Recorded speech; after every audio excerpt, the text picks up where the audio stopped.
sa ating buwanang wika, aking ibabahagi ang tulang wikang Pilipino, yaman ng puso. Wikang Pilipino, yaman ng puso. Wikang Pilipino, magandang pakinggan, pamana ng ating mga nilunod bayan.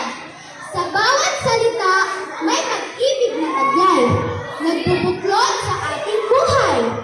Ito ang tunay ng pagkakaunawaan sa tahanan, paaralan, at pamayanan.